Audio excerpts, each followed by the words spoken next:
Sapa Hati bersama Gus Agus.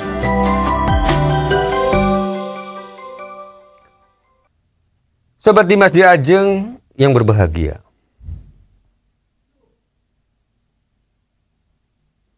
yang dibenci Allah berikutnya adalah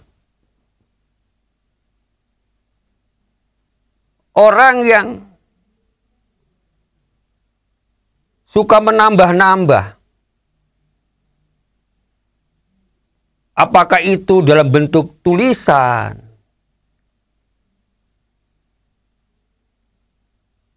artinya, kata-katanya, atau penafsiran di dalam kitab suci, yaitu Kitabullah Al-Quranul Karim.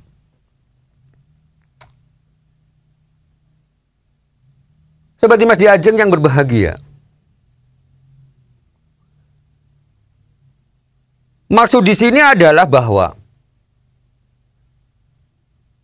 kita kadang sering mendengar juga orang-orang yang karena ingin merasa,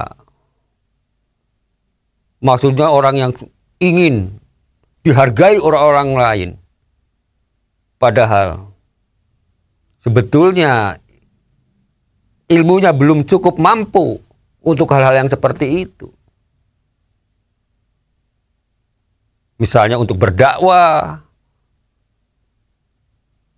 untuk memberikan petunjuk kepada orang lain dengan dasar-dasar agama. Pengetahuan agamanya masih belum mumpuni. Ini kadang-kadang orang-orang yang tanpa ilmu, ini sangat mudah sekali mengartikan ayat Al-Quran, mengartikan hadis Nabi, atau menafsirkannya. Ini serampangan saja. Dengan cara akalnya digatu-gatu ke istilah. Ini sangat berbahaya. Maka orang-orang yang seperti ini wajar akan dibenci oleh Tuhan. Kenapa? Yang pasti dampaknya adalah akan menyesatkan orang lain. Orang menjadi bingung. Mana yang harus diikuti? Harus begini, harus begitu, ternyata harus begitu. Dan seterusnya, dan seterusnya. Sobat Dimas di Ajeng yang berbahagia, maka pantas di dalam hadis Nabi besar Muhammad SAW, beliau bersabda, "Man kadzaba alayya muta'ammidan falyatabawa maq'adahu minan nar."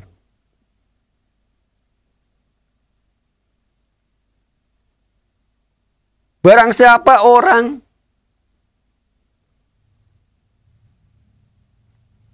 yang berbohong kepadaku, kata Nabi besar Muhammad SAW, yang berbohong atas nama saya, kata Nabi besar Muhammad SAW, muta'amidan, dengan sengaja,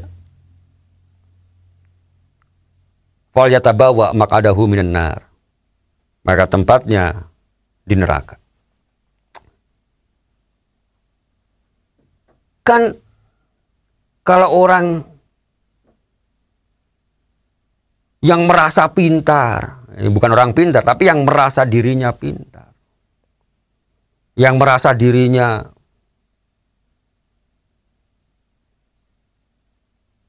ben kelihatan, wah, ben kelihatan luar biasa di hadapan jamaah-jamaahnya misalnya.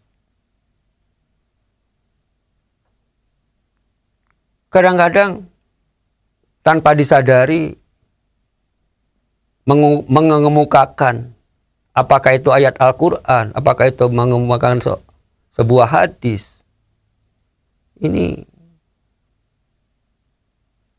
tanpa didasari dengan ilmu, ya akibatnya maka bukan memberikan satu pelajaran yang baik dengan maksud apa yang dikandung di dalam Al-Quran maupun Al-Hadis tersebut. Tapi justru bisa menyimpang atau menyesatkan orang-orang lain. Sobat Di Ajeng yang berbahagia. Karena kalau kita pikir lebih jauh lagi, jangankan Al-Quran yang kalamullah ataupun hadis, yang semua itu menggunakan bahasa Arab.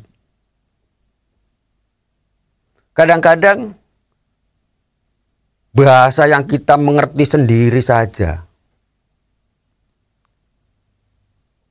kalau cara pengucapannya, intonasinya tidak sesuai, maka tujuannya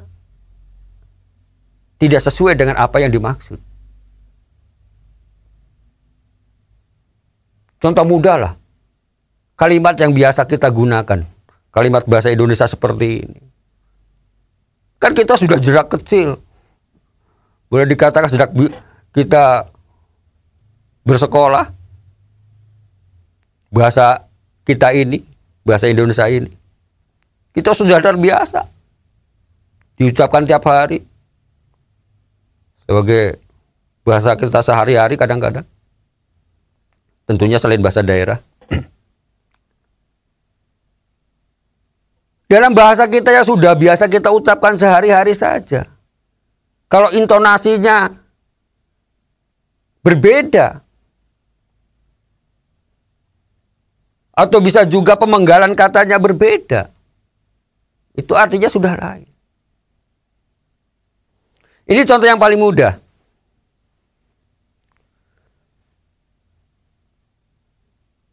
Mas Faiz memukul anjing di pasar. Coba bandingkan dengan kalimat yang sama.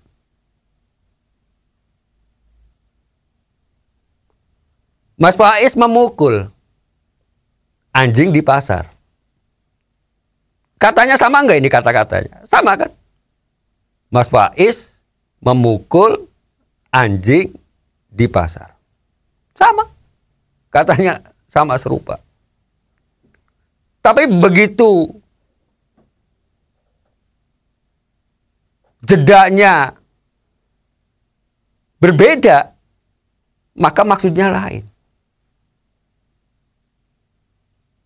Kalimat yang pertama, Mas Faiz memukul anjing di pasar, jelas Mas Faiz melakukan pemukulan anjing di pasar. Misalnya ini contoh ya, jangan sampai dilakukan. Ini hanya sekedar contoh kata atau kalimat. Ya, memukul anjing, apa memukul kucing, apa memukul nyamuk gitu ya. Nah, ini hanya sekedar contoh saja. Jadi bukan untuk memberikan satu yang tidak baik, tidak ya. Jadi hanya sekedar kata yang kalimat yang mengandung arti yang bisa berbeda karena adanya jeda yang tidak sama di setiap katanya. Beda dengan kalimat yang kedua. Mas Faiz memukul, berhenti, anjing di pasar. Kan beda. Pengertiannya jelas jauh sudah berbeda. Dan tidak nyambung lagi. Antara kalimat yang pertama, yang kedua ini dengan kalimat yang ketiga dan keempat. Sudah tidak nyambung. Dengan kata yang ketiga, keempatnya sudah nggak nyambung. Ini bahasa kita. Yang setiap hari kita gunakan, yang setiap hari kita pakai. Itu baru masalah jeda. Apalagi bahasa yang rata-rata kita itu tidak mengerti. Ya kecuali orang-orang yang memang sudah mempelajari dalam bidang itu. Seperti misalnya bahasa Arab, bahasa Inggris, bahasa Mandarin.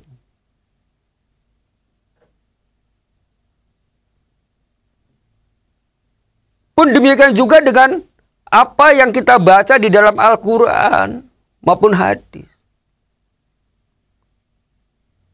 Maka kalau kita membacanya salah, yang dengan sengaja, ya. Artinya salah dengan sengaja itu sebetulnya apa sih?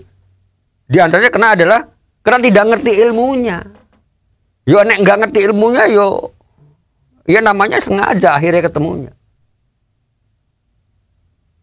Maka ancamannya tadi, man kadzdzaba alayya muta'ammidan falyatabawa maq'adahu minan nar. Sobat Dimas Diajeng yang berbahagia. Itu baru dari cara membaca. Apalagi kalau kita sudah sampai menafsirkan. Menafsirkan dengan akal kita sendiri. Bukan tidak boleh orang-orang yang menyampaikan kebaikan yang itu memang anjuran. Tapi kalau kita sudah ngomong soal masalah kitabullah, kalau sudah kita ngomong menguraikan soal masalah hadis, ya kita harus punya acuan atau punya ilmunya. Ya enggak usah secara akal-akal kita. Digatuk-gatukan enggak usah. Ikutin saja apa yang sudah ada.